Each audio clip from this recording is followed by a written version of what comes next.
So verse 29, back to the poem. You will hurt yourself with all your talking if you never close your mouth. A hasty tongue, unless it's disciplined, often earns its owner punishment.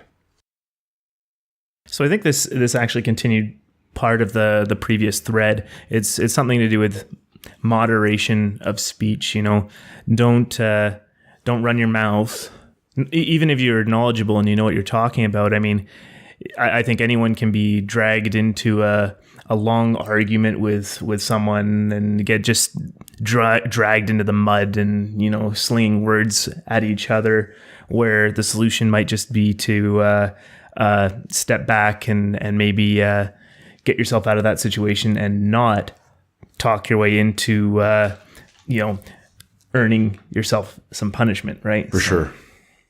It reminds me, and I like that it's like an actual verse in the Havamal, that one of those it's a very common experience where you're in the heat of the moment, you say something and you realize that, one, you don't really mean it. It especially happens when you're arguing with like friends and loved ones, where you say something and you're immediately as it comes out, you're just like, I don't actually mean that. I'm just arguing. And in those cases, the punishment is usually just you feeling bad because you've just been a jerk to someone that you actually care about. So yeah, I like that. It's very practical advice. It's things that are happening in your day-to-day life. And,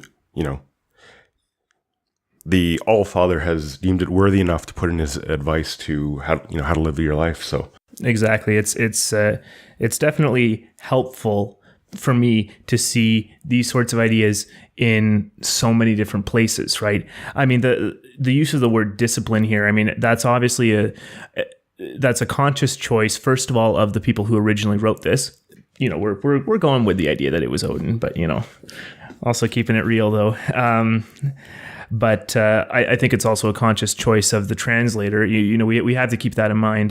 And I like that is the word that Dr. Crawford chose in this particular case, because there's a lot of people talking about, how if you're disciplined, you can avoid things going astray in your life and things falling apart. If you discipline yourself with your schedule, you can actually find that you can do more in your day. Or if you discipline yourself in what you say, you're not going to come out looking like an idiot. And punishment here, I mean, you mentioned, Dan, that it's something like, it could just be as innocuous as you feel bad because you hurt someone's feelings, sure, or something like that, someone you care about. But it could be a lot worse. It could turn into something that gets you in real serious trouble.